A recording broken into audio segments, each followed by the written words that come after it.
are. Welcome to all new episode of the Cover 3 podcast. We have our special friend Mike filling in for Sterling Bennett, who's currently out on assignment with his family. And, of course, we have Aaron of 49ers First Takes. Aaron, what's going on? What's up, man? Dude, just hype for Saturday. Big Saturday. A lot's going to go down on Saturday. And a lot of it will depict on, will the Niners get the number 1 seed? We got 49er Throwback saying, how is it going, Aaron? Doesn't care about Mike and I. Get it. My good buddy Fear Jason's there saying, let's go, Happy New Year. Same with 49er Throwback as well. It's a great guy, great follow. What's cracking, fellas? Happy New Year from David McNiner. Happy New He also Year, has a guys. channel himself, so definitely check that out. But this Saturday has a lot riding on it. I mean, it's essentially the playoffs start this Saturday. If the Niners win this game, obviously win or lose, they're in the playoffs, but they win this game, they get the number 1 seed, and they get home field advantage throughout the Super Bowl, which is absolutely insane. Crazy. Insane. But think about the amount of confidence that's going to give a team going into the playoffs, knowing that they don't ever have to leave ever again. They don't have to leave for the next, 7 weeks, if you count last week, which is crazy in itself. So we're going to talk about that matchup between the Seahawks and the Niners. It's a big matchup. We're also going to talk about the game that went down last week, the Niners and the Bears, because there's a lot to break down over that. And then also we're going to talk about some injuries, news, updates, all that shit coming out of Ninerland. It's going to be an action-packed show, and I'm glad all you guys are here to watch it. Make sure you like, share, and subscribe to the channel. Make sure you follow all of our channels, which is Dre Area Sports, 49ers First Takes, and Mike, you're on TikTok, right? Yes, I'm at Fourth and Gold on TikTok, also on YouTube here at SF Gold Rush. So check it out. Appreciate Check it out. Let's check it out. So it's gonna be good. It's gonna be good. But before we get to any of that, guys, I'm gonna kind of throw us off a little bit. I got breaking news, and that is this: MTV has officially shut down its 24-hour music channels yesterday. Yeah, End of an era. No more MTV. Well, I guess the regular channel will still be there, but not the what the hell happened here? Not the 24-hour channels, which I don't even know that those still even existed. But no more MTV. And guys, really, who the fuck still watches it? It's ridiculousness every time I turn that on. So, I mean, look. I think MTV died like 25 years ago, I think. It really did. It absolutely did. But look, at the end of the day, we all grew up with MTV. Obviously, when we were younger, it was a much more prevalent presence within pop culture and I guess you could say social media. It didn't really exist back then. But, Aaron, how do you feel about no more MTV? Dude, I haven't watched music videos in like 20 some odd years. I'm old too, man. I'm 46. It's funny. I remember MTV right before we started getting reality TV, them and VH1. Yeah. And it was the first just ones. It was a different era. It was like that. It was like the end of the 80s, but it was still had that 80s feel to it. Yeah. And then you started getting all this other crap besides music videos. Well, but that's what started it, was the reality shows, and then it went on to a whole bunch of other garbage, and then they had like Laguna Hills and all that shit, and it just spiraled out of control. Pretty crazy, man. It's over with. End of an era. You know what else ended last night? What's that? Stranger Things. You know what? I haven't even watched that show. I will not spoil it. It was a bittersweet ending. I watched it. It was which it takes place in the 80s, which when the Niners were last dominant. So it kind of had this really weird, like, nostalgia feel for anybody whoever grew up through the 80s, which I did, and maybe not as old as the characters in the show, but like just seeing stuff that I don't know how they find stuff that existed back then, or they're able to recreate it. But I love the show, and it sucks that it's over. But all the characters are like 25 now, so can't really do anything about it. And then the Niners just dropped that Stranger Things little video, right, for the games Saturday. Very smart. Very smart. Everybody's like, what are they talking about the Niners? Mike, are you on the right mic? Just double check, because it sounds kind of echoey. I thought maybe you're on the webcam mic. Nope. Should I be? Do I sound all right? No? You sound fine. I last time it sounded a little different. I should have told you this before the show, not on the show, but I apologize. Okay, so Yeah. Okay. look, we know things are coming up on Saturday, but I want to talk about last week's game because we hadn't had a chance to talk about that because we didn't do a show last week because it was Christmas and we said fuck that. But let's talk about the game. I mean, that was one of the best games of the year, not only for the Niners, the Bears, but for the NFL. And when you look at the numbers say a lot about this game. Brock Purdy was 24 of 33 for 303 yards, 3 touchdowns, did have the interception that was late in the game. He also had a fumble, too, that was recovered by Luke Farrell. That was kind of crazy. But had a quarterback rating of 118.6. Guys, Brock Purdy looked absolutely dominant. He basically shattered any kind of thought that Mac Jones should have been the starter. Even a lot of the guys who were saying that he should be the starter all said Brock Purdy absolutely dominated. Brock Purdy is a better quarterback than Mac Jones, taking nothing away from Mac Jones. I love Mac Jones. But the way Brock played against the Bears and against the Colts, I mean, he's playing at just an entirely different level than some of these other quarterbacks in the league. Mike, what did you think about Brock Purdy's performance last week? Glock Purdy played outstanding. Obviously, that first read that he did to Juwan, I think that was probably a bad throw. Looked like Juwan got out of that break a little slow. I wouldn't have targeted Johnson right off the bat if you're going to go after their number one QB. But all that said, Brock looked confident. He knew exactly where he was going with the ball. And he just had that swag, and I think he's the best version of Brock Purdy that we've seen so far. And people can say, "Oh, the Bears defense is not the best," and yeah, but you know what? He was able to score touchdowns at will. So he was missing Trent Williams. You're missing Kittle. Your wide receivers are C average at best. Yeah, and you're able to throw points like that at will. I mean, that's Glock Purdy, baby. Aaron, what did you think about Brock Purdy's performance against the Chicago Bears? So earlier in the season, when Mac was doing his thing, I remember Sterling standing firm that Brock is the better quarterback and he'll prove it. Essentially, that's what he said. He didn't say it in those words. And I know me and you were of the mindset of like, hey, if we're winning, keep the train going, right? And if Brock's going to come back, he has to be the healthiest. He came back, looked a little shaky at first, and just people are lying if they don't say that their mind went there with Mac Jones. Absolutely. And I went there. I went down that rabbit hole, but I don't think I ever got to the point where I was like, yeah, let's trade Brock and get picks and blah blah blah. And people really going off the deep end, of course. And then every other show is saying that there's a quarterback controversy. Well, he put that thing to bed like 2 games in a row. And even if you think about it, he played well against the Cardinals, even though he almost threw a couple picks in that game, his first game back. I mean, the offense is completely different with him. It just has a different feel. Is accurate and has quick with the ball that Mac Jones is.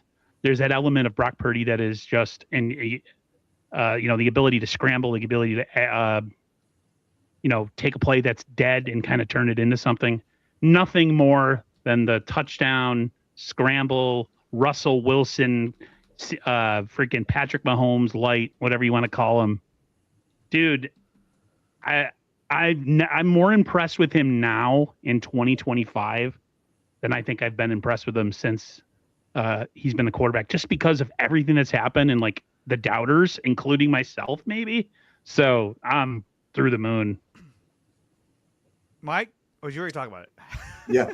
Yeah. No, I agree with something else. Brock looked great, and you know what? He's healthy. I think that's the biggest thing you can take away, right? The turf toe seems to be the toe is a thing of the past right now. He's absolutely carrying this team. He's running the offense to its maximum efficiency. Like what Aaron was saying, the scramble he did, where he ended up throwing it to Juszczyk for a touchdown. I mean, that's a play you see made by Mahomes or a Russell Wilson in his prime. And like you can't replicate that from a lot of other quarterbacks. Like Sam Darnold can't do that. Sam Darnold would have threw the ball away or he would have got sacked. Yep. I mean, that's just fact of the matter. So the fact that he was able to do that and play at such a high level is crazy. And not only that, but I mean, he was doing it without Trent Williams, without George Kittle. Obviously, no Brandon Ayuk. We'll never see him again, and he still got it done. It's absolutely insane what this guy is doing. And back-to-back weeks, he's had completely dominant games against two teams that were going to be hard teams for San Francisco to match up against. Now, obviously, when we move forward, the Seahawks are going to be a different kind of beast. But one of the things that I wanted to cover about the Bears game was the Niners defense. It was like butter. It just couldn't stop anybody. They forced some 3-and-outs here and there, but not nearly enough to give the Niners offense a bump. So let me ask you, Aaron, are you confident that this Niners defense can get this team to the Super Bowl? Not a bit. Me and Mike pretty much said it the other day that it's going to be the Niners offense that's going to have to carry him. I remember you saying, Aaron, the defense is what it is. Accept it. Stop complaining about it. And I kind of came to that epiphany myself watching the game. I was like, Dre's right. These guys suck ass, man. Yeah, I was like, this defense sucks ass. Me complaining and telling everybody that the only thing that I'm being super sarcastic about it, is you guys, you and Sterling saying, Aaron, their defense is bend but don't break. And I'm like, oh my God, they're so not that. Like, that means you get maybe one turnover or maybe two crucial stops. So it's not a shootout to where you only win by like 4 points.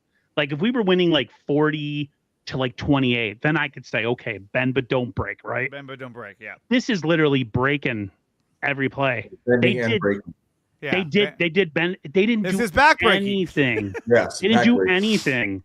And somebody made a good point. Like they've gotten worse on defense. That's why when I say getting fat on tomato teams and Sterling's like, what are you calling teams tomato cans? I'm like, I'm just telling you, like it was a great win and we're winning 20-10 against like the Panthers. But I'm like, I need to see this. And me and Mike have talked about this, about projecting the Niners forward. Like if they're struggling with things with a team that has a quarterback that's been retired for 5 years and who can't move, or a guy like, the quarterback of Titans, his name is escaping me, who hasn't done jack crap all year. And the Niners in 2 weeks made both of those guys look like quarterbacks that actually have a chance to compete in the league.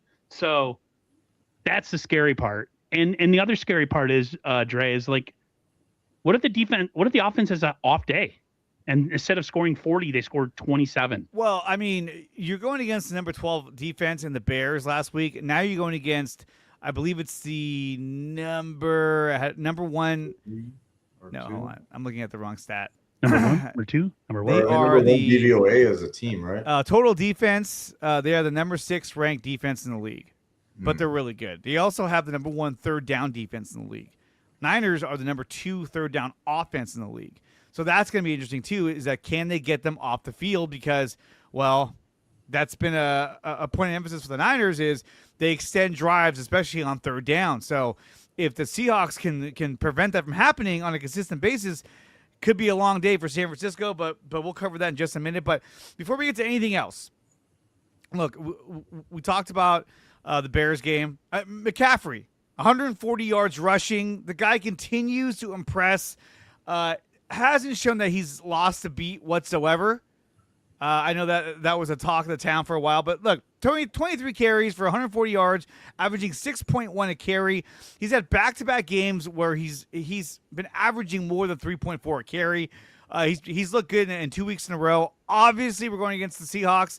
That's probably going to change, but right now the offensive line is playing really, really good and opening up holes for Christian McCaffrey and even for Brian Robinson at that, who rushed for 22 yards. Guys, how do you feel about McCaffrey? I mean, like at this point, I don't know what we do without him.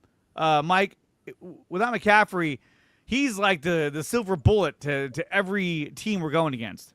Absolutely. And, he was the one who was moving the chains against Seattle the first time we played them as well. And, for him to average what he played with last game without Trent Williams and without George Kittle helping the block as well is pretty impressive. So that just shows you the offensive line has stepped up. They are playing a lot better. I'm worried that, Seattle's now going to have tape on Pleasance, and they might be able to find, ways to attack him a lot better than the Bears were. But still, CMC is the ultimate ace up the sleeve, and he's the MVP of the team, hands down.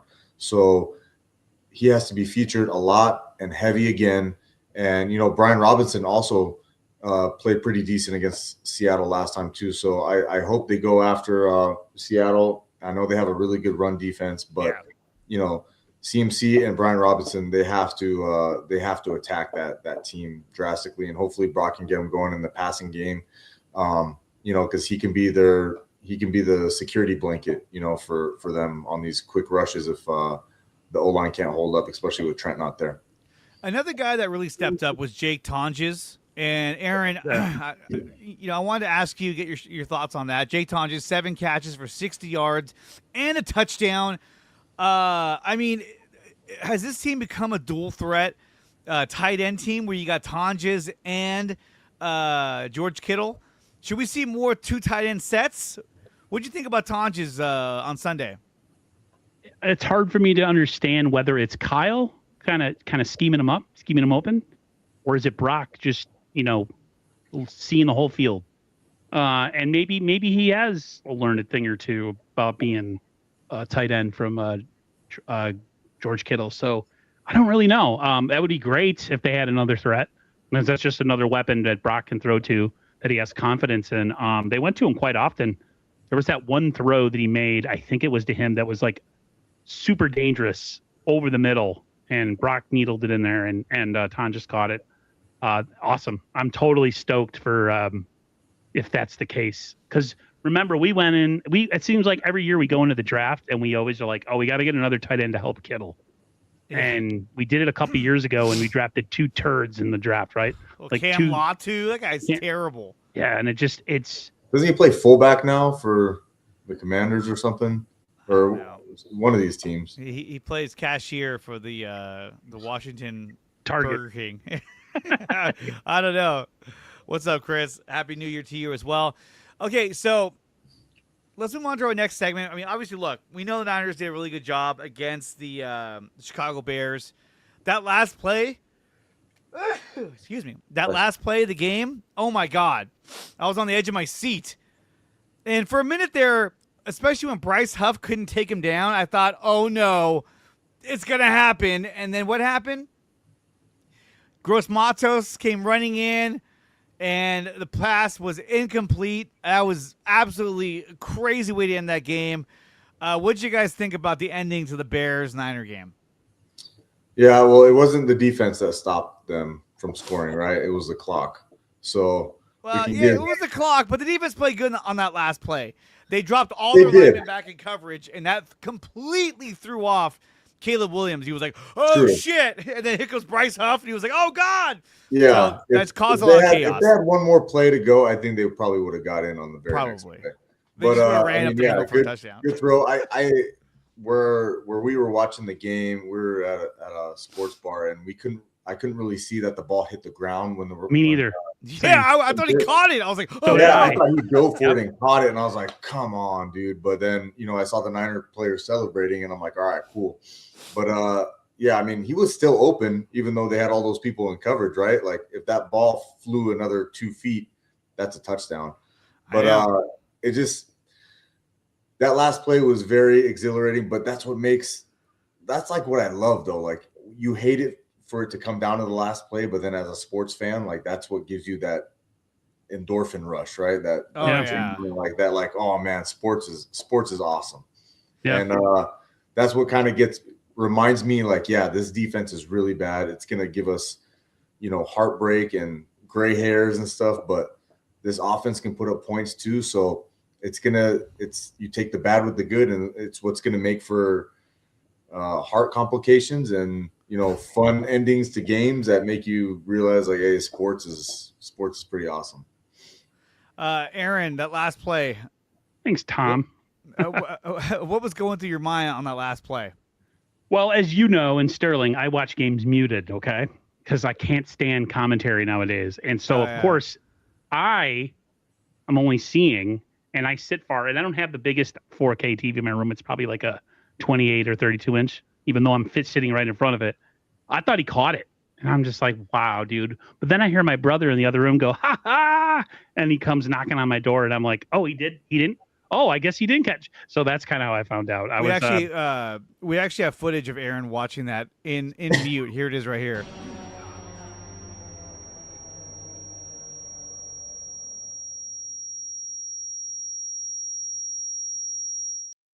That's actually, you know what's funny about emotionless. that? You know what's funny about that? That's exactly me watching games. I don't really show a ton of emotion. It's a little bit of opposite. I'm fucking screaming, yelling at my kids. I'm a little bit like a serial killer when I watch games. Like I'm almost like that too video. quiet. That video, yeah. Like, Aaron, you okay, dude? You have a pulse? Like, what's going on over here? No, I used to flip out watching games to the point where I used to break things. Yeah, And when I was a kid, I used to cry. Now I'm just so did I. And The 90 championship game where we lost to the Giants, 91. I cried my eyes out after that game. Yeah. So, I've been there. Cowboys, Packers, losing to them. The 96 playoffs where we had, or the 97 season where we had home field advantage, I think. And it was a money game in San Francisco, and the Packers came and we lost that game. I cried after the game. My dad's like, really? He's like, Aaron, they still get paid. You can't care more than the players. And I was like, I hate the Packers. They had a chance. And he's like, my dad never liked sports for that reason. I think it's because of just how like womanly I used to act when I watched sports. Okay, real quick. Aztec is flipping out. Yes, Niners should not win this game. It's the D, which is the Achilles heel. That is the mentality going in. 49ers got to manufacture pass. He's right. Pressure and it hits on. Yeah, I agree with you, but who's going to do it? And Keon White's going to help. It's just a lot of dudes just rushing the quarterback with no. It seems like it's a lot of bull rushing. Just no plan. And nobody gets through. You know, Bryce Huff he's better if he's like a third down pass rusher, but he's not. He's got to be out there almost every down because they're just that shallow at the defensive line. So that's going to hurt. But as we move forward in the show, we're now going to break for where is it? Oh, man. I jacked this all up. There it is. Well, we're going to break for our SeatGeek injury report. Use promo code DreAreaSports to save up to $20 on your first purchase over at SeatGeek.com. Use promo code 49ers Access to save an additional $20 on your first purchase over at SeatGeek.com. Okay, so let's go with some of the troubling news, and that is, I took it off. Right here, Trent Williams is not practicing for the third straight day. I know that he's been saying that he's going to give it his all to try and get out there and play. If you ask me, I don't think he's going to play. I think Austin Pleasance is going to go out there again because he's too valuable.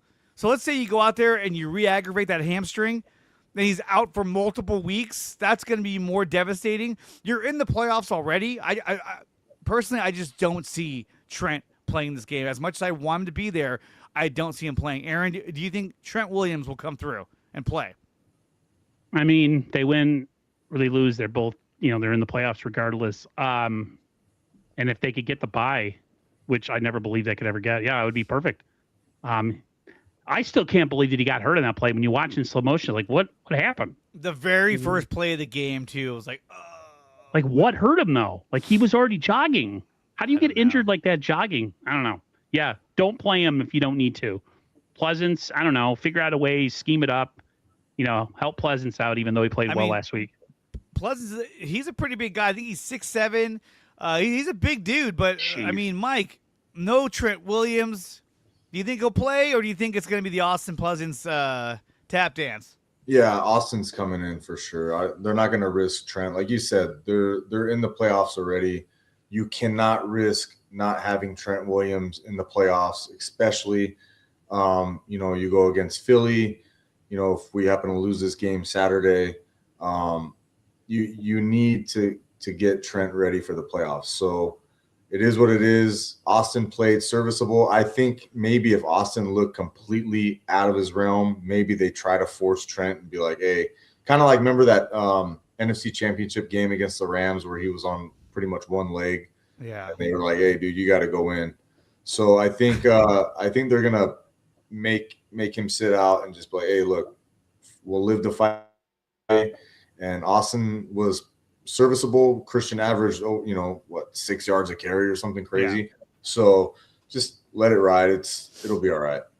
And this is a case too where when it comes to Austin Pleasance, I mean, every week Trent gets 1 to 2 vet days where he doesn't even practice. So what does that mean? That Austin Pleasance is practicing with the reps, the starting unit. So he's getting the reps, and that's why I think when he went out there, he actually looked good because he's used to playing with them because he gets a lot of reps. Now, when we look at how he did in that game on Sunday, he had 37 He had 37 pass blocking opportunities. He allowed 2 pressures, 1 sack. He had a pass blocking efficiency of 95.9.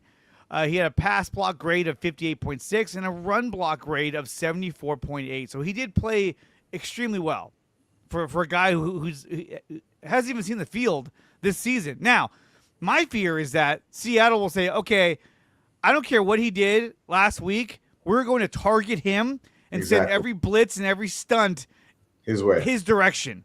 Yes, he's got Spencer Burford there next to him to help him out, which he's done a really good job since he's been back. I would argue that, since he's come back, the old line has played much better. But Austin Pleasance, in my opinion, is going to start, and he's going to be the target of a lot of the defensive schemes from Seattle. So that has me concerned.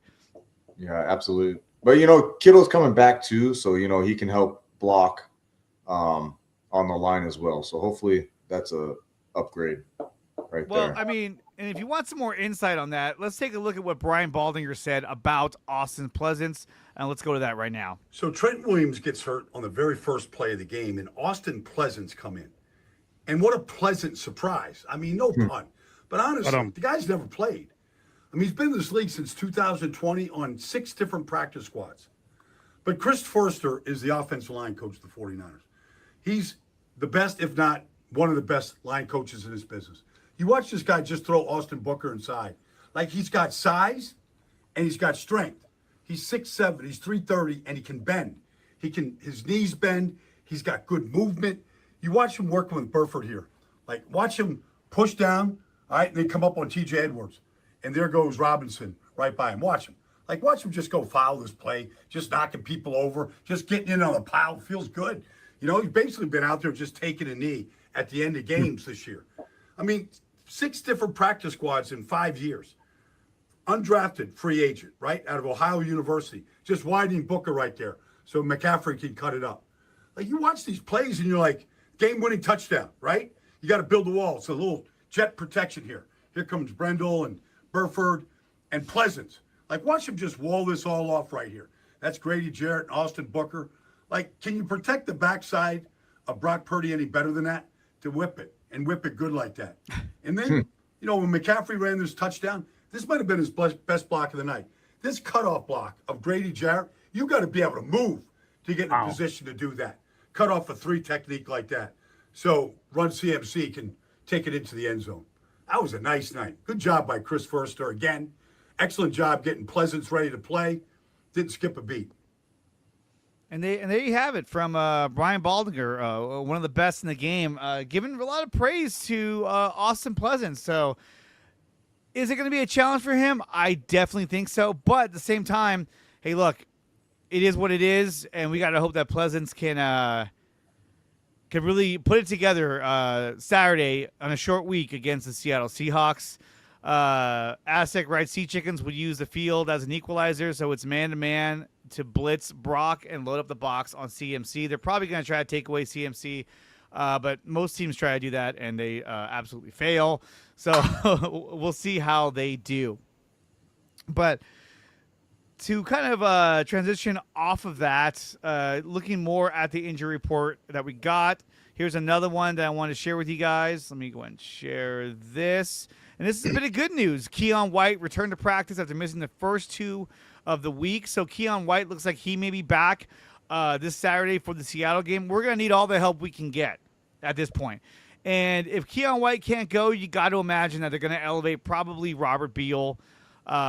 Usually whenever anyone goes down, he's the guy that they elevate, and we all know that he's not as effective as we all had hoped.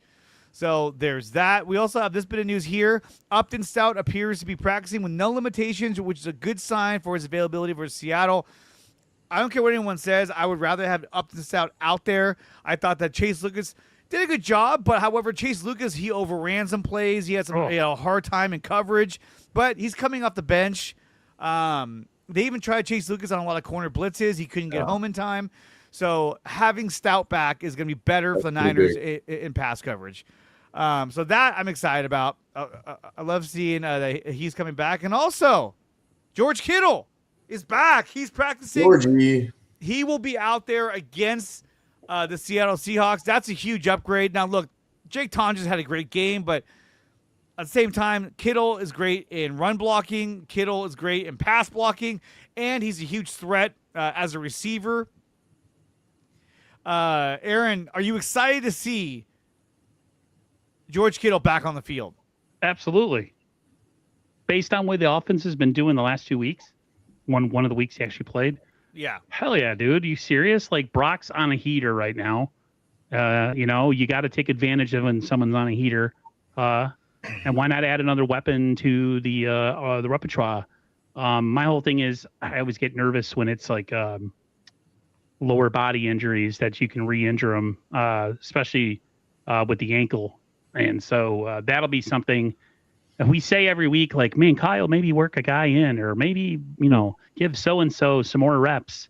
Kyle doesn't listen to us. No. So it's going to be full go. And, and Kittle's never going to complain and bitch about an injury if he can play through it. So, I'm totally excited. And he was playing hella good, too, before he went out. Right. He was sucking it up and playing very well. That black helmet looks unbelievable, by the way. Oh, I love it. I like it. Ponch writes, what's up with Trent? We just talked about that. Thank you for tuning in. He has a hamstring injury that he's trying to fight through. More than likely, it looks like he's not going to play on Saturday, but you never know. The weather for Levi's on Saturday, I believe it's going to be raining in that game. So this could be a game where we're not even really throwing the ball.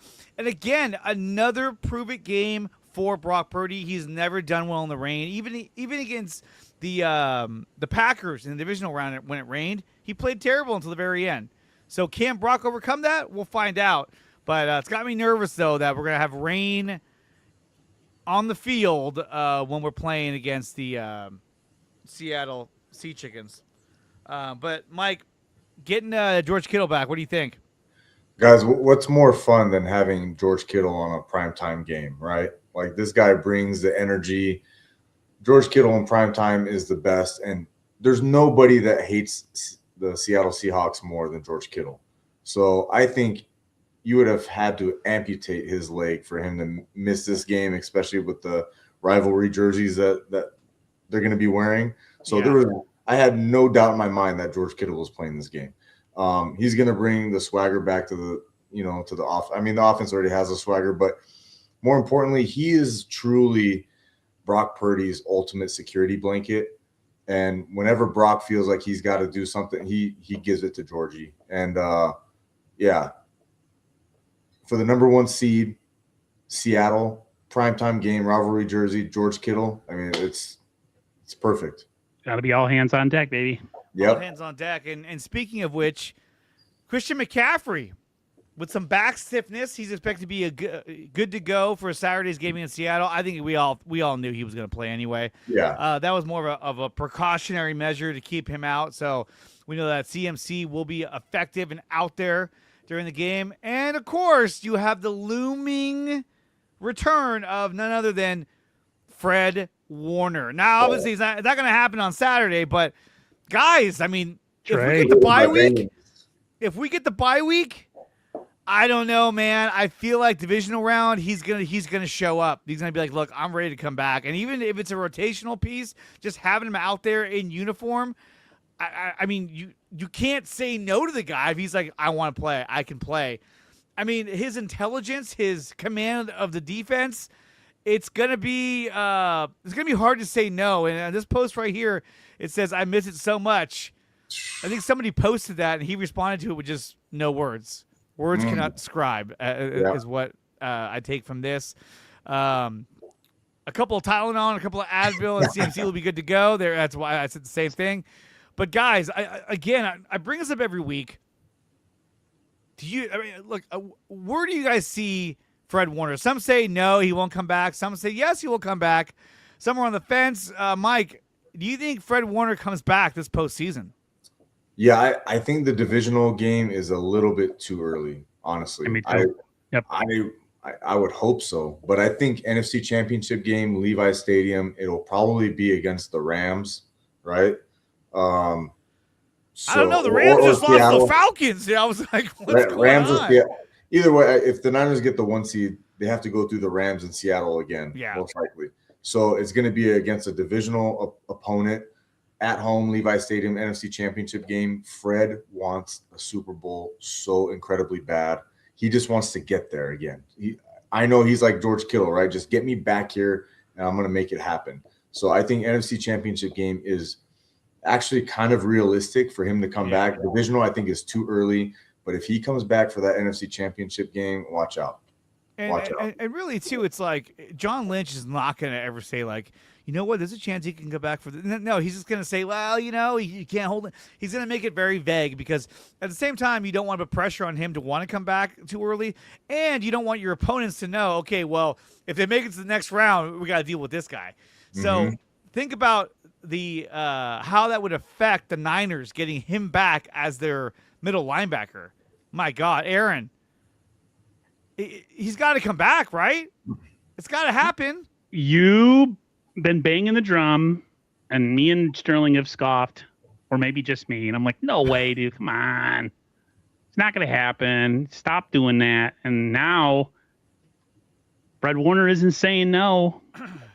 He's working with the hyperbolic, or whatever they call it, chamber, where you sleep in it and all that stuff. And who knows, man, who knows? I mean, remember what happened with T.O. in that one Super Bowl where he literally broke his ankle and somehow healed himself enough to play in that game. Yeah, he had a broken fibula, I want to say, and he played.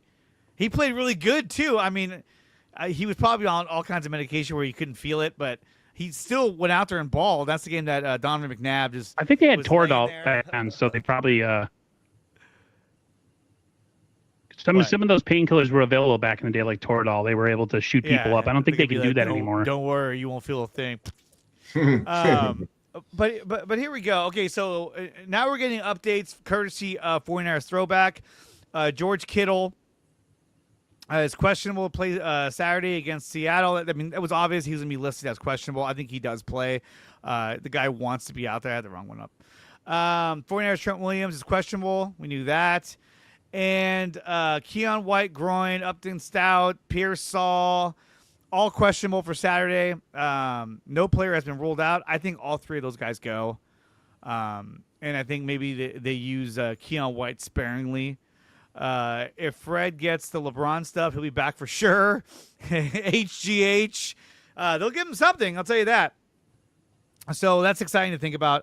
I still believe that he's going to try and make it back for the divisional round. I really do. But I think NFC title game is much more realistic. I hope you're right, Dre. I hope you're right. But if he comes back for the divisional round, that would be like, holy shit. Imagine if we win the number 1 seed, we get the bye week, and then in the divisional round, we get Trent Williams back, and somehow we get Fred Warner back, and we're going against the Carolina Panthers. It's over. We're going to tear them up. Yeah. The Panthers. Well, I would still rest Fred for that if it was the Panthers. I'm like, no. Fred, just wait one more week. We need you against the Panthers. At this point, this defense will take anything you can get. Yeah. Maybe you put Tatum Bethune as a defensive end. Just something. Like, hey, something. Just get him out there. We need more help. Pearsall is always hurt, so no matter what, he's always going to be listed as questionable. We won't get into that. Otherwise, Aaron will talk for the next 45 minutes about the availability of Ricky Pearsall. But going into this game, right, Brock Purdy, we talked about it earlier. Brock Purdy has been absolutely dominating week in and week out. These past 2 weeks, he's looked like the second coming of like Tom Brady or Peyton Manning. He's putting up monster stats. So, but let's look at his numbers since his return. So Brock Purdy, the Niners are leading the league in points per game at 35.7 since Purdy's return. Look at these numbers. He's 6-0. He has a 70.7 completion rate, completion percentage, 19 total touchdowns. He has a passer rating of 111.5. Who's first in that? In scoring as a team? I don't know. No, in total TDs. Yeah, he's second. I don't know. He's second in all these guys, in all of these stats. So someone out there is lighting it up. I'm sure if I think hard enough, I can figure it out. But still, for Brock Purdy to miss that many games and come back, be 6-0, 19 touchdowns. I mean, the guy is playing like an absolute beast. Brock is a fucking beast. I know. Absolutely. I agree. And this is what is it Stafford? Maybe, although he threw picks. Maybe 3 picks Drake the other May, day. probably. Drake May could be. Yeah, it probably is because you look at their schedule. They're playing against like the New York Jets and all these like, just bad teams, and they're lighting it up. So, 49ers Eddie says bang bang Niner game. Maybe that's Eddie Pinero. That'd be pretty cool. For real. So, but look, he's playing out of his mind right now, and you ask yourself how much better can he play, and he's doing it against the Bears and the Colts, who don't have bad defenses. They're not like they're pushovers. And he also did it against the Cleveland Browns, who had the number 2 defense in the league. Now, when he does it against the Titans or the Cardinals, you kind of say, well, those teams suck. But he's been doing it against pretty good teams. Now, when you look at the other side of the field, you look at the quarterback, Sam Darnold. And Sam Darnold in the last 8 games, he has 9 touchdowns, 9 interceptions. He's averaging 220 yards a game, 29th and 33rd PFF grade, or 29 and 33 PFF grade. And he's 23rd in adjusted EPA per play. Somehow, they are 7-1. Sam Darnold has been completely anemic as the quarterback of the Seattle Seahawks. Now, granted, he's going against a team that has a really crappy defense. So the Niners are going to have their hands full because this is a guy where if you get pressure on Darnold, he plays terrible. He cannot handle pressure. He's not like Brock, who can evade pressure, move up in the pocket, and run with the football. He just stands there and starts to freak out. But if he does that, if the Niners are able to get pressure on Sam Darnold, they're going to have to do it by bringing the blitz with the linebackers or the corners. That's going to free up open receivers. But look at this. In his first 8 games, he had 16 touchdowns, 5 interceptions, and 260 yards per game. First in adjusted EPA. Fell off the cliff. Who is he? Which is he? Which is he? Which Sam Darnold are you going to get? I mean, the last 8 games, he's played terrible. 9 interceptions. Everyone's going to talk about, well, Brock Purdy has a very high interception rate, and he has this season. But the last 3 games, that's not been a factor whatsoever. Sam Darnold, last 8 games, that's been a factor. Yes. 9 TDs and 9 picks. I mean, come on, man. You know what's crazy just about the defense is we're not even asking them to be like anything spectacular. We're not. These are professional football players. Okay? I know they're backups. Some of them are backups. A lot of them are backups. But you're still a professional. The effort, it is... I don't know, man. Like, even just a little bit better, marginally better, they need to play, and they're just not able to do that. I don't get it. Well, what else is Solid gonna do? Like, he can't miraculously make Bosa and Warner come back, like, you know, some sort of magic stuff. Like, I don't understand how they can't even be marginally better. No one's asking them to be anything better than marginally. A turnover here. A 4th down stop, for crying out loud, you know, like, man, I've been so much on the defense, and then I was kind of like talked off of it. But I was still kind of like, man, we're not playing anybody. We're still giving up stuff. But like, I've been complaining, and I'm like, all right, I'm going to give it a rest. Yeah. And then I saw Dre go at it on X on the last game, and I was like, okay, now he's finally seeing the light. They suck ass. They suck ass. I mean, it's not even like they kind of suck. it's not even that they, they're up and down. No, they just they don't do anything good. There's no. You know what it is? It really feels like when it comes to the defense that Salah's like, look, what we're going to do is we're going to play a zone defense, keep everything in front of us, and if they are going to score a touchdown, we got to make sure that they take off like fucking 7 minutes on their drive. And when we get the ball, hopefully we do the same thing. And really, they're just trying to get to third down so they can stop them on third down. But their defense just has not been very good. But surprisingly enough, the Niners have a 19th ranked defense in the league. You would think they'd be like 31st, 32nd, but they're not. They're 19th. The Seahawks, of course, have the number 6 ranked defense in the league. Let me go ahead and bring this up so you guys can see it as well. Here are the Seahawks right here. They have the number 6 ranked. They're allowing 292 yards a game and 31 touchdowns. The Niners, 338.9 yards and 43 touchdowns. Now, another thing, too, is that in the pass defense, Seahawks are number 12 in the league against the pass. The Niners, oh boy, number 25 in the league against the pass. So, again, advantage Seattle. Rushing defense, Seattle's the number 3 ranked rushing defense in the league. The Niners are the number 6 ranked rushing defense in the league. They've actually been very good against the run. They shut down Jonathan Taylor. The last 2 weeks, they've actually been pretty damn good against the run. They have been. And but they were getting gouged. That's why the numbers have been, I think the numbers have been deceiving, though, because teams are realizing, wow, they don't have any pass rush ever. We can drop back 50 times. Yeah. I mean, look what happened when we played the Cardinals. Jacoby Brissett broke a completion record that I don't know how many years it stood. He went 47 of 57. Almost, they screw the run. Why would we run it on these guys? Yeah. So I think that's part of it. Yeah, it definitely the numbers for sure on that rushing defense but they have looked better in the recent weeks. For whatever that's worth. No, exactly. Their defense, there's a lot of pressure on them to get something done, and it's going to be hard to do that. Hey, Dre, CJ Gray made a good point in the comments. He said, I was going to bring it up, but we were talking. Okay. So what bothers me is not the physical ability of the players on defense. It's the consistent mental errors that happen out there. And Robert is supposed to be a great coach, but some errors keep happening. For one, the Tatum Bethune pulling on his face mask. I was like, bro, what are you doing? And they had him stopped on third down, and that gave him a first down, and they scored a touchdown after that. So, yeah, I agree. He also writes, in my opinion, Robert is somewhat reasonable, and he, because of his reputation, is getting a pass. I mean, look, he's doing this without Fred Warner, and he's doing it without Nick Bosa and without Michael Williams. So those were huge cogs in his machine, and they're not available at all. So, yeah, you're right. They're just trying to keep everything in front of them. Like you said, they're trying to make these drives last long to lessen the possessions that they get, right? So it almost looks like they're playing prevent the entire game.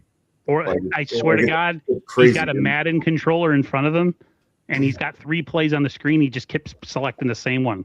Yeah, they're just hitting prevent defense the entire game. So these teams are just chucking down the field, but like you said, hopefully it takes off a lot of clock. But he can only do what he can because Tatum Bethune doesn't have the experience to make sure everyone's lined up on the right. There's so many mental errors and so many blown coverages. I think it's just the lack of experience, right? Tatum Bethune, and then in the secondary, Jair Brown back there. He'll make one good play on third down, and then he'll give up 2 touchdowns. So he was getting beat over top. He got beat twice, and once for a big touchdown. So that's one of the fatal flaws of Jair Brown is that he's not fast. And so when he has to guard a burner, they usually run right by him. 49ers Eddie writes, penalties are the worst that Bethune play was foolish or blown coverage. Eliminate the errors. The defense effort will cost the Super Bowl. It really will. And really, when it comes to Seattle, the Niners need to do whatever it takes to try and take away Jackson Smith and Jigba because he's their offense. Without him, it's like, where do I go? And I don't think that Charbonnet or Kenneth Walker are going to be huge difference makers in the run game. It's going to be stop the run, make Sam Darnold have to beat you. Absolutely, because there's no way that Sam Darnold's going to outplay Caleb Williams. I can't see it happening, especially the way that Sam Darnold's been playing recently. There's no way, as long as we keep Sam Darnold from not being Caleb Williams last week, I think the Niners have a shot, right? You know what's crazy? And the couple times we got pressure in that game, unbelievable. It worked. Like a guy made a mistake or threw a pass short. Dude, we're so anemic at rushing the passer. And like I'm watching the game and I'm like, I see those plays happen. Like one play here, one play there where they actually get pressured. I'm like, oh my God, even if they had that like 40% of the time. Yeah. It's frustrating to watch because it's like, that's literally all you need. Get a third, like, and the third down, long third downs, the give up on third and long or fourth down is just like so aggravating. Like, how do you, I mean, like, what's happening to have that happen consistently? That you're giving up third and longs, not like 3rd and 7. They're like 3rd and 15, and they're getting 16 yards like every time. It's that prevent defense. To me, I'm not even getting mad anymore because I know it's coming. Yeah. But yet when it happens, I'm still pissed. Yeah. That's crazy. And you're right. The Niners, see, here's where I am with the Niners, man. I told this to Mike on Monday. I said, there's a part of me that wants to give in and enjoy the ride. And then there's a part of me that knows that, like, man, if they get into a game with a team that can stop them, like, twice, they're toast. They're toast. Yeah. And that's the scary part. Like, the margin for this team, because their defense is so bad, is so thin. Just especially without Fred Warner, Nick Bosa. Yeah. And like Throwback says, I mean, they're the soul of the defense. So if we can get at least one of them back, that's going to make a huge difference. Ricky writes, Seattle, I don't like to throw the ball to the right, to the left. They like to run them all right up the middle. I got them already numbered already, Seattle. Yeah, so, I mean, they could be fairly predictable. Now look, you have one of the Kubiaks as their offensive coordinator, and I think that Kyle Shanahan's very familiar with his type of offense, so I think that's going to lend to helping Saleh with his game plan. But it could go the other way as well. I mean, Mike McDonald has been very good against Kyle Shanahan offenses. And we saw in week 1, that was a very close game. But at the same time, though, I rewatched the footage on that game, and Jake Moody, thank God that fucking guy is gone. He cost us 6 points in that game. So I watched the game, and I was like, let me pretend that he makes the kick he missed, and he makes the kick that he got blocked. It would have been a 16-10 game. And then at the end, I think it would have been a 16-13 game, and then we scored a touchdown. We would have been up by 10 points. And so it would have changed the complexity of that game. Absolutely. And it would have changed the way that Kyle called the game, too, because he knew that Jake Moody was done. Do you guys still get PTSD when Pinheiro comes to kick because of Moody? No. I only get nervous when he does extra points because it seems like extra points are really hard for Eddie P. Field goals, he's like, I got this. Even if he misses one, I'm like, dude, whatever. It's like, I think extra points, the angle for some reason it's off in him when he kind of falls as he kicks it, like But hey, as long as he makes those kicks, baby, I don't care. We don't need great Al Davis said. Purdy scoring touchdowns now. Exactly. Yeah, I like the read option plays that he's been doing because the defenses don't see it coming. They're like, oh shit. So I love it because we're so run heavy. They think, okay, McCaffrey, watch McCaffrey. And then he does the read option, and it works out great. Sterling's on assignment. He is working on something right now. He will not be here today. He'll be back next week. I am nowhere as nervous with Eddie. Oh, yeah, of course. No, I agree. I'm just saying I have such PTSD because he was so awful. And I still can't believe that they spent a 3rd-round pick on him. I still can't. I don't even want to talk about that. Okay, so last thing, or not last thing, but defense, scoring defense. Seahawks are number 2. Niners, I don't know where the hell they're at. They're somewhere around here. Keep scrolling. 13. But their number 2 defense in scoring, a scoring defense, is the Seahawks. Red zone defense, Seattle is number 7. The Niners, number 15. Okay. But this is where it really gets dicey. Third down defense. Seattle, number 1 in third down defense, which means that they get teams off the field on third down. Look at the number 2 team. Wow. I'm telling you right now, I was saying this the other night when I was on with my brother and brother-in-law. I really feel like the Broncos are going to be a surprise team in the playoffs. And this is one stat that makes me think that is that they were also the number 2 team in third down defense. They got a really good pass rush, too. They have Jerry Greenlaw, Hufanga, all those guys they have. Yeah. Benito. Another guy we could have had. Yeah. So, again, I really feel like the Broncos defense is going to make noise in this playoffs because when you can get teams off the field on third down, that's fucking huge. And look who's after that: the Saints, Texans, Vikings, Chargers, Browns. It's just it doesn't matter at that point. It's like, okay, whatever. What's the Niners on third down defense? They are number 15, middle of the pack. Okay, that's not bad.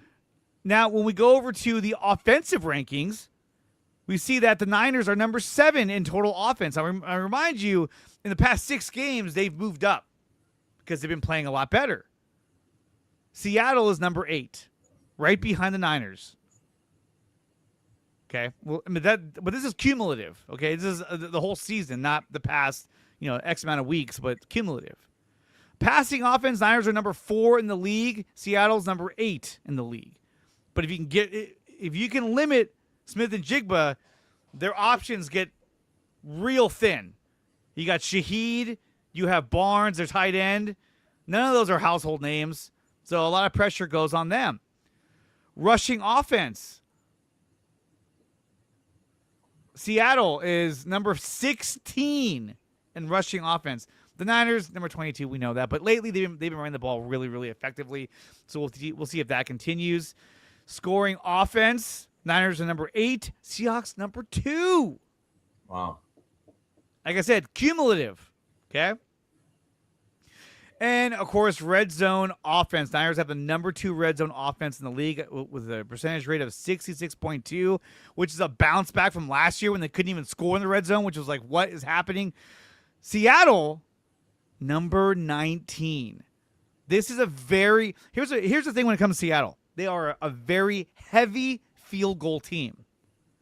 They do the things the Niners used to do in the past, which was they constantly put up points, constantly put up field goals. We saw that with Robbie Gould. He would score 9 points a game. And that was one of their game plans is, hey, no matter what, each drive needs to yield something, even if it's 3 points. And I think Kubiak has that same mentality, and that's why you're seeing a lot of field goals, not touchdowns in the red zone. And, of course, third down offense. Niners are number 1 on third down offense at a 51% rate. Now, we talked about this a few minutes ago. The Seahawks, where did I just pass it? Third down, number 1 at 32.4. So it's going to be interesting to see how the Niners match up against the Seahawks. Both of them are the best on third down. So whoever wins third down this game is going to win this game. And Absolutely. If Seattle can beat the Niners on third down and limit their scoring, Seattle's going to win this game. Yep.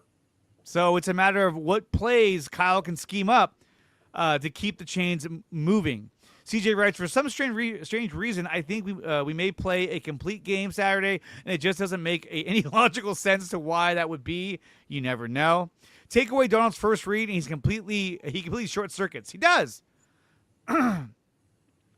We feel like this is some kind of strange run, similar to the 2011 Giants, and it quite possibly could be. Are we talking about the New York Giants? Yeah, they had a crazy defense, though. But yeah, they had Michael Strahan. They had Jason Pierre-Paul. They had a bunch of guys on defense. So it was like, okay, well, they can still get a pass rush. And we saw it. They were crushing Tom Brady in that Super Bowl when they were undefeated. It was nuts.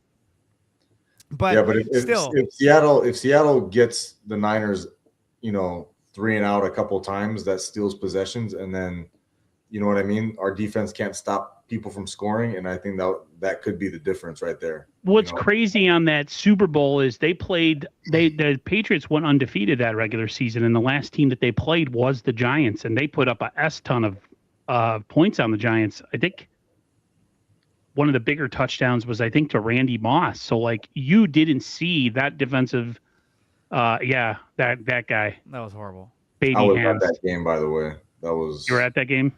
I was there. My brother has been scolding me. He's like, how can you call yourself a Niners fan? You got to go, like, to the West Coast to watch a game.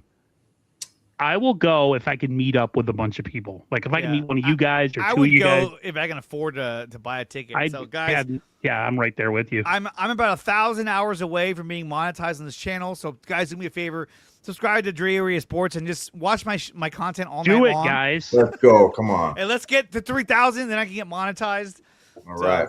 That would help out. And then maybe I'll go to a game. There we go. I'll be like John Chapman and stream from the tunnel. Hey, guys. He says, CJ says the 07 Giants is what you're referring to. Yeah. Could be. Yes, you're right. Thank you. So, thank you. Before we get into our game predictions, right? I wanted to ask you guys, there's been a lot of big games against the Seattle Seahawks.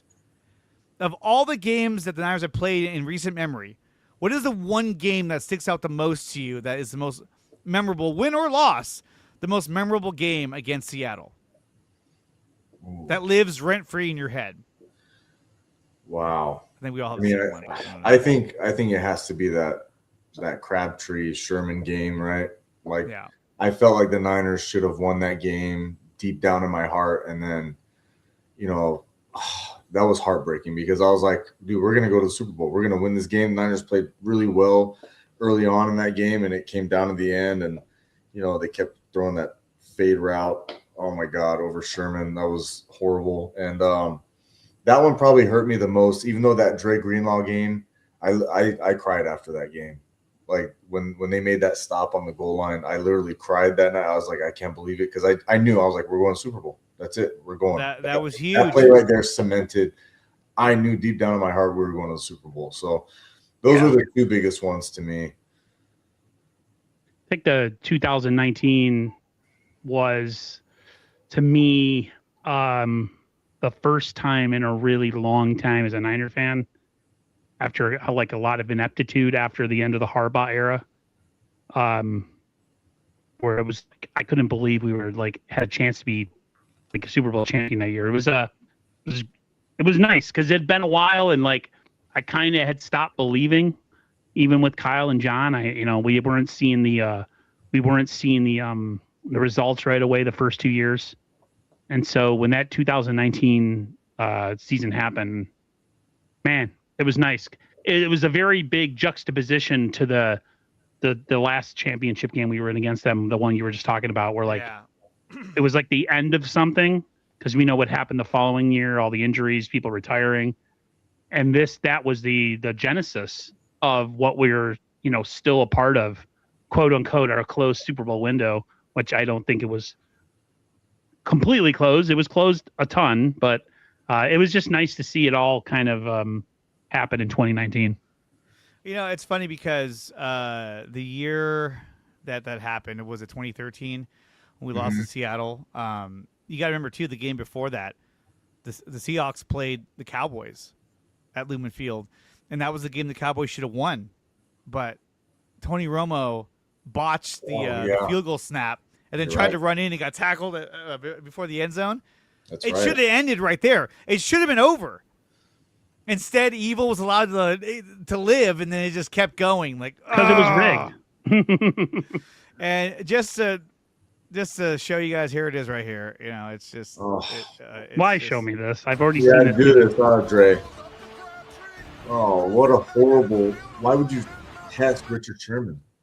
What a horrible route run by freaking Crabtree too. And it's funny too, because every time he threw the ball and Sherman would pick it off for Kaepernick, I'd always be like, I'd be pissed, like fuck, But then deep down inside, I'm always like, God damn it, Kaepernick! He told you not to throw it over there. Why are you throwing it over there? Like, come on, be smarter than that. But for me, I was on that Kaepernick bandwagon though. he was really good. I mean, he was In the Super Bowl, he was throwing absolute lasers, just like, oh my God, this guy's incredible. And I think if he would have had a stable head coach and a stable offensive coordinator, and they didn't fire everybody, and he would have been really good. But once they fired Harbaugh, it was a fucking train wreck. Harbaugh has a lifespan though. He runs hard and then he burns out. He did that in college. He did that with us. Like, I was sick of him by the fourth season that he was with us. Yeah, I was just I was tired of his jackass freaking just. I don't know. His personality got to me. In the beginning, it was like, yeah, rah rah, who's better than us? And then by the end, I was like, man, get the fuck out of here. Like, I don't want you here anymore. You don't want to be here anyways. You're totally you've checked out, you know. So I don't know. I felt a certain kind of way with him that like he had a shelf life, but still a really good coach. Yeah, well, better than what we ended up with Mr. Jim Tom Sula. Like, Mr. Poopy Pants farting in press conferences. Yeah. So for me, I would say that and it sucks too because it's a loss, but that 2013, 9 years ago, actually it's more than that. It's actually 12. 11. Yeah, 12. That loss to Seattle. 13. And what sucks about that too is that, Navarro Bowman, he had that strip, and then he got hit in the leg, and he landed with the ball. And then they just all piled on him. They're like, Seahawks ball. I was like, what? But then the football gods made that right because later, like 2 plays later, Marshawn Lynch fumbled at the goal line, and Niners got it back. So it was like, okay, well, at least that happened. But we lost Navarro Bowman. A buddy of mine, Drew, he thinks the Niners would have lost that game. If we would have won against Seattle, that we would have lost to the Broncos that year because we didn't have Dre Greenlaw. I want to say Mike Upati wasn't going to play, and Dre Greenlaw. I mean Navarro Bowman. Sorry, I was like, what? Navarro Bowman wasn't going to play. I still think that they could have won that game against the Broncos. They completely just punished the Broncos in that Super Bowl. They really the very first play of the game. That defense was really good. Remember the first play of the game when they snapped the ball and it went over Peyton Manning's head? Whoa! And it went to the end zone for a safety. I was like, oh my God. Now you just spotted them 2 points and you're going to give them the ball. I was like, oh my God. And they never look back. They never look back after that. Yeah, that was a sucky time to be a Niners fan. But you know what, though? Out of all the cocky fucking asshole fans that are Seattle Seahawks, they fucking got what they deserved when Malcolm Butler picked off Russell Wilson in the Super Bowl to end that game. That was probably one of the happiest moments of my life. Absolutely. I watched it with other Niner fans. We cheered so hard. You would have thought we were fucking Patriot fans. We were like, ah! Just to see them lose. Richard Sherman's face forever captured that. And then he became a Niner. I was like, oh, I love this guy. Same. My brother's like, I don't understand how you could hate him and then love him. I'm like, shut up. Don't question my mental health. That easy. Okay, so real quick, I mean, when you look at the other teams in the AFC, right? So let's say the Niners run the table and somehow they get to the Super Bowl, right? Because you look at a lot of these teams, they don't have these dynamic defenses. The Texans do. I would say Philly still does. The Rams, it's questionable. They played like shit against Atlanta. And Seattle, right? I feel like everybody else just has a pretty good defense. Look at the Patriots. They don't have a monster defense. Who's their... Denver is the other team.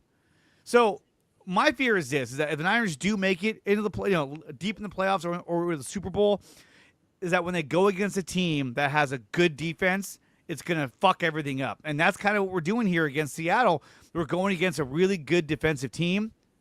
We saw when they played against the Colts, when they played against the Rams, again, they should have lost. Their defense kept them in that game. Against the Colts, their defense kept them in the game because it kept, what were they doing? Fucking Myers Lemon, that dude, he kept hitting field goals. And eventually lately it's like the Seahawks win because eventually they're going to keep scoring. Even if it's small amounts and the defense won't let you score. So they sort of choke you out at the end. So it's going to be a big challenge. If San Francisco, if they go out there on Saturday and they put up 41 points or whatnot and they win this game, that's a huge fucking statement. Even if it's a game like the Chicago Bear game, where it's close, that's a statement win. Like, whoa, that was the number 2 defense in the league, or number 3, whatever the fuck they are, and you put up that many points against them. That's huge. I feel like if you get any pressure on oh my God, his name is escaping me. Sam Darnold. Sam Darnold. I think the Niners can play better on. I mean, even if they have to manufacture it, yeah, he has the propensity to turn into a pumpkin. And absolutely. I think Brock's a absolutely head and shoulders a better quarterback than him. On every level. It's just, man, if they can get like I said to you guys, like, we're not asking to, like, save the world here, but like just a marginally better performance on defense, no miscommunications. And I don't know, maybe force 1 turnover and a couple sacks. That might spot you a 12-point victory. I'll take that. Absolutely. But they don't even show up on the field. That's the thing. This fucking guy, I'm not even gonna say his name. You can read it if you want to. He's a Seahawks fan. Fucking loser. 13 was bailed out so much this day. Kubiak calling the most conservative game ever. I think there's a strong chance that Drew Lock, who's their backup, is the one in victory formation on Saturday. Seahawks want this game more. Get the fuck out of here, dude. Shut the fuck up. Can I talk about the people that are still not buying into the Brock thing? And we know who they are. And like, they're just going to continue to push that trash ass narrative about Brock. I know that one of these people, when Brock threw the pick on Sunday, Saturday, Monday, whenever, Sunday night, made an incredulous, like, smart ass comment, like, what a touchdown throw by Brock. Like, but you're a content creator for the San Francisco 49ers, yet you're smarting ass on your own quarterback because he threw a pick 6. Like, I feel like the only way you can ever get those kind of people who are grifters and stuff to stop making content like that, and they probably still won't, Brock would have to have an absolutely killer playoffs and a Super Bowl where they win because of him. Because people are still mad about Trey Lance not being the quarterback of this team. And I watched a live stream the other day, and I'm going to send it to you, Dre, after the show, and maybe I'll send it to you, Mike. Some idiot, and like he's just crapping on Brock Purdy, and he's still talking about Trey Lance in 2025, who's completely irrelevant. He's irrelevant. Yeah, I don't know. Some people are weird, man. I don't even think I was pretty pissed when Brock threw that pick 6 too. So I was. I was indifferent because I thought the defense played really well on that play. I thought he jumped the route. Yeah, and Jennings actually ran a really bad route on that play. Like it was. Jesse the clown. How did you know who I was? All right. So, hey, I'll tell you what. He did a stream the other day. Grant did, and he openly admitted. He said that Brock Purdy is a better quarterback than Mac Jones. He said it flat out. I was like, well, there you go. Hey, and then that's a lot coming from him because he don't bitch. You know that. Here you go, Aaron. This is for your brother. The Miami Dolphins are bringing in Troy Aikman as a consultant to help get the organization back to where they need to be at. It's a temporary role, but the Dolphins making moves to be relevant once again. My brother says that they need a completely reset. He just can't believe that they're going to keep that coach. I feel for him because we've had, say what we want, we've lost, all these things have happened. The Dolphins haven't really been relevant since the 80s. Yeah. They were kind of relevant in the 90s, but talk about a person who hasn't seen any success for a team, and he's been a fan, my brother, 30 years. I secretly kind of root for them if the Niners weren't to win a Super Bowl one year, that they would go on a run and win one. So just he can have one in his lifetime. I experienced one. My brother never has. So see, Aaron, that's why I tell you got to enjoy this ride right now, because you could be a Miami Dolphins fan, right, and not even experience. That's what my brother keeps telling me. Right? He's like, why are you even worried? He's like, why do you complain? He's like, your team has been, he's like, your team has been relevant for a while now. They're one of the best teams. They have some of the best players, Hall of Fame guys on their team. And I'm like, you're right, Jared. You know what it is with me, man? I want to see a championship, and everything else is just noise for me. I don't know. I don't enjoy it. That is the problem with me, but we'll see. We'll see. We'll see. We will see. If they go ahead. Sorry, Let's I'm done. do score predictions for this Saturday's game. Niners Seahawks. This is a big game. This decides a number 1 seed in the NFC. This might give the Niners the edge to get back to the Super Bowl this season, despite all their injuries, despite their inefficiencies on defense. You get that number 1 seed, you get a bye week, which this team will absolutely take advantage of. I think there's a chance that Fred Warner will try to force his way back in. May or may not happen. But a big game nonetheless.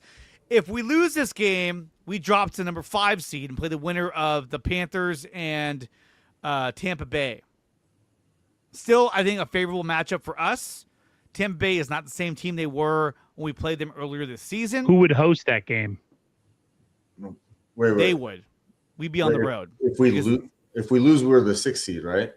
No, if we lose, I think if we lose, because the fact that the Rams lost, we can only go as low as the 5th seed. And now, in this case, you'd play the winner of Tampa and Carolina, and you play on the road because they're a division winner, and we are not.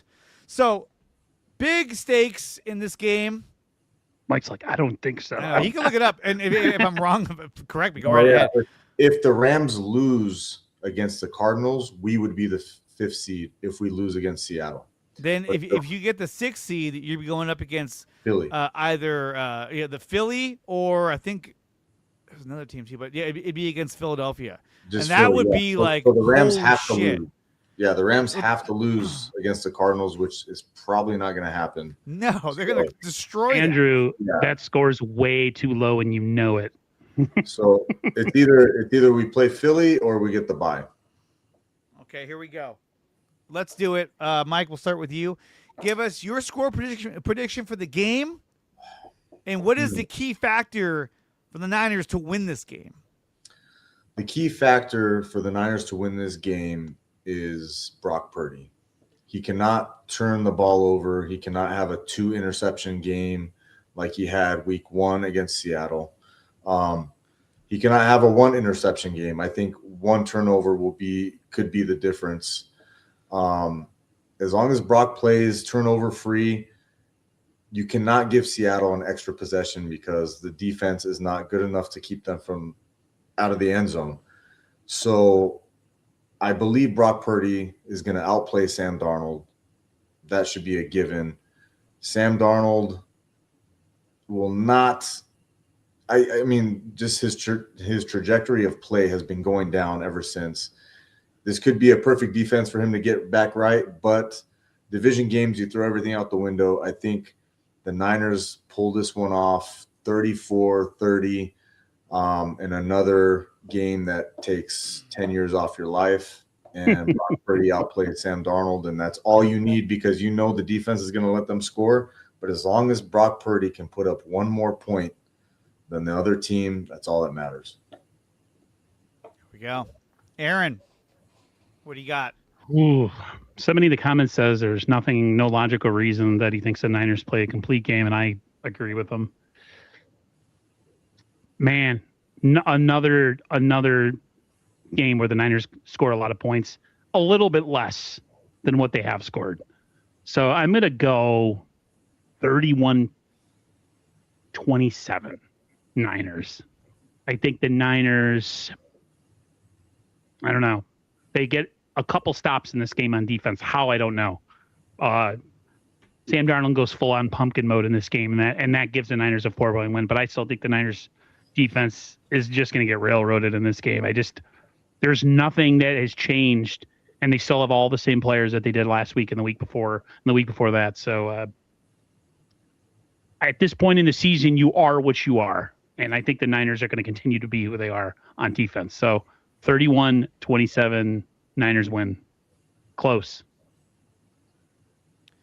So I agree with everything you guys said. I think the Niners the defense is the wild card. Can they stop any offense? Not just Seahawks offense, but can they stop any offense and keep their team in the game if the Niners cannot move the ball against a good defense, a good opposing defense? If the Seahawks win third down they will win this game. Mm-hmm. If the Niners win their third downs, they will win this game. To me, it all comes down to third down. You're going to see a lot of 3rd and 6, 3rd and 7s, 3rd and 8, and that's going to depict who's going to get the advantage in this game. I also agree with Mike that turnovers are a huge issue. Brock has to be very careful with the ball. Giving these guys an interception, it just gives them all the momentum in the world. So I do see Brock throwing at least one interception in this game. Darnold has been pretty poor lately, but I don't see him throwing an interception because we don't get enough pass rush. I think when the Niners get the ball, it's got to be keep the ball as long as possible, sustain long drives, score touchdowns. Yep. And if the Niners are going to win this game, I think they win this game in a final score of 34-31. I know Mike said 34-30. I'm going to go 34-31, somewhere right around there. Going to be a close-ass game. But my worst fear is that Seattle is able to stop San Francisco on multiple drives. And Seattle is able to score on multiple drives. And to me, I feel like if you fall down 2 scores, this becomes a 3-score game, like a 13-point lead. You're done. It may be lights out. Yeah. But the Niners offense has looked really, really good. Now, but here's the thing, though, is that, I remember Seattle in the Super Bowl against the Broncos. And everybody, all the analysts were like, Broncos are going to win this game. Their offense is too good. I don't think they could slow down Peyton Manning in this offense. And they did. They completely shut them down. When the Niners played the Chiefs the first time, Niners defense is so good, I don't see how Mahomes can do anything against this defense. And he did. He won the game. Mm-hmm. Difference is Sam Darnold is not Patrick Mahomes. So you put a lot of pressure on him to score and he falls behind, he's turnover prone. He's Jimmy Garoppolo 2.0. As much as Seahawks fans probably hate hearing me say that, that's what he is. He's Jimmy Garoppolo 2.0. And if you eliminate or you take away Jackson Smith and Jigba and you force him to go elsewhere, that's going to make things really hard for him. And I don't think San Francisco will allow the Seahawks to run for big yardage. I think we're going to get a game that we saw against Chicago and against the Colts when we're talking about the run defense. So it's going to be about, can Sam Darnold beat this defense, beat this team? And can Sam Darnold carry this team? Because the Niners, they're all about just fucking stop the run. Stop the fucking run and make Sam Darnold have to beat us. And every game so far, stop the run, make Phillip Rivers have to beat us. Stop the run, let Caleb Williams have to beat us through the air. What does that do? It makes them one-dimensional. And I think that's what they're going to try and do, is make them one-dimensional and put an emphasis on stopping Jackson Smith and Jigba. And we saw against the Rams, what did the Rams do? They shut down JSN for the first half. And then the fucking Seahawks couldn't score. Yep. And then in the second half, he started getting all his catches, and they got back in the game. So that's my prediction for the game. It's going to be a big one, dude. I want to say something real quick. Jay, you and Sterling have been very much like, or at least Sterling was. He was, early on. Remember Sterling saying, "We're not winning the Super Bowl. It's not going to happen." Right? They didn't make a move at the deadline. They don't see themselves as a Super Bowl team. And then we started winning these crazy games, and now we're on the verge of home field advantage. How, in your mind, are you rationalizing what's happening right now? And even Sterling, to an extent, like, are you if we lose, are we never meant to be here? And if we win, I've been kind of downplaying everything all year. So like everything that's happening to me is kind of like a big surprise, because based on what we thought were expectations and, them being cheap and not wanting to, kind of cut money off the books. How are you looking at it? This is all about coaching. It's about the leadership on this team has got them to this point. If we had a shittier head coach, if we had a coaching staff that didn't know how to lead a team, this team would be the opposite of what we are. We'd be 100%. We'd be 4-11. If they win this game, he is coach of the year. I think so. Because he deserves it. You talk. Everyone's like, "Well, Mike Vrabel," but the Patriots have the weakest fucking schedule in the league. But usually, that's who it goes to is the guy who turned around a franchise. Yep. Not a guy who dealt with all of his key players getting hurt and all these injuries and all this shit. Right. Everybody's been in and out of the lineup all year. If they don't give it to him, then they need to just get rid of that award. Because to me, it's like a premeditated decision. You're like, can we actually let things play out? No, but whatever. Free speech warrior writes, we would drop the sixth seed if the Rams beat the Cardinals, and they're going to beat the Cardinals. They are, which would mean that we'd be going up against the Philadelphia Eagles. If we got to go into Philly in the wild card round, that's going to be good.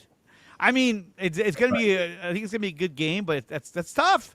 If you get the bye week, and you get the Niners winner, have to win this game. The Niners have to win this game. Yeah. But you know what it feels like? Buts. It feels they like have to figure out a way. But it feels like if the Niners win this game, get the bye week, they're going to end up playing the winner of Seattle or the Rams and the Rams, the NFC South. So it's still going to be a tough road unless one of those teams can shock the world and knock out the Rams, which could happen.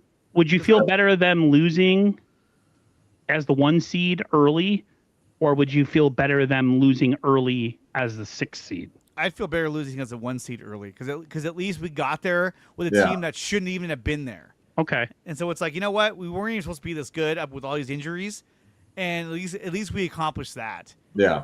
Does it hurt your draft status? Yes, but still, I would rather see them have a chance. Well, we have some players that have developed this year that are going to use this year as a freaking stepping stone, and with getting guys back, maybe some free agency moves and another draft. I think the Niners. I think next year could be a decent year too, but we'll see. I don't know. We'll see. We own the tiebreaker over the Rams. I don't think we do because we split our series against them, but. Yeah, but it'll go down to common opponents. Cardinals. If they're not going to lose against the Cardinals. They're not going to lose the Cardinals. I mean, it would be crazy if they lost that game. But this is going to depict everything. If the Niners win this game, then I would say there's a big chance they at least get to the Super Bowl based on the way Brock is playing, the way the offense has come together, the way the O-line has come together. Trent Williams will be back by then. Yep.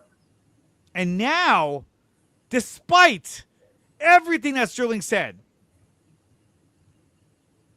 the Niners not making a move to get a pass rusher has been the biggest mistake of the season. It has.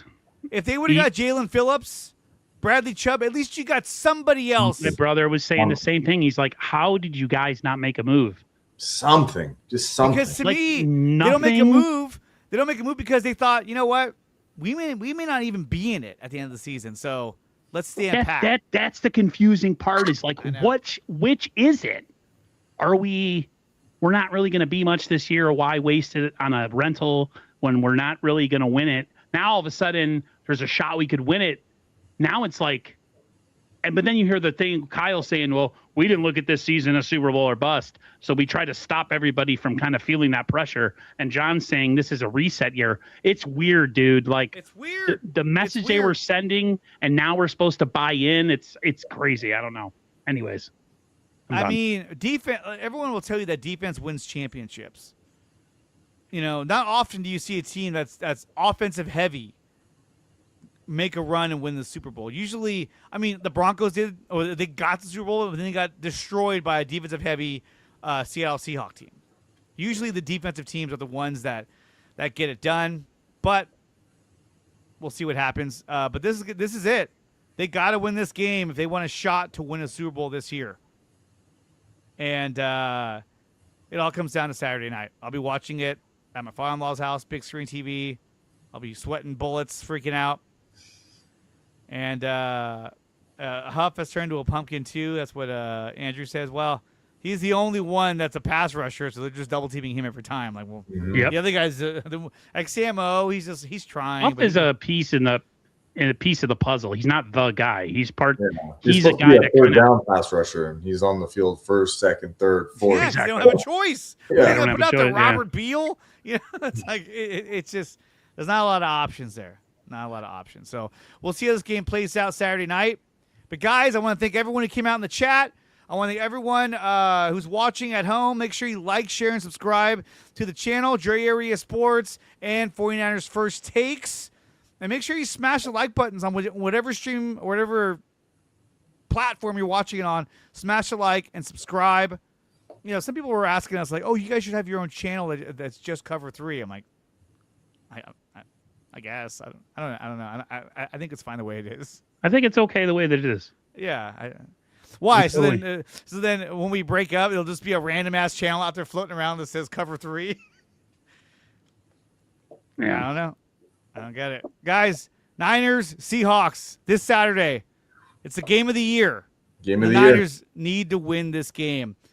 And until next time, you guys, good show. Go Seahawks. Fuck off. Yeah. Hey. Bye, Felicia. We'll see what happens. But guys, thank you for tuning in. We'll see you guys next week. Go Niners. Fuck the Seahawks. Let's go. We'll see you guys next week. All right. Peace.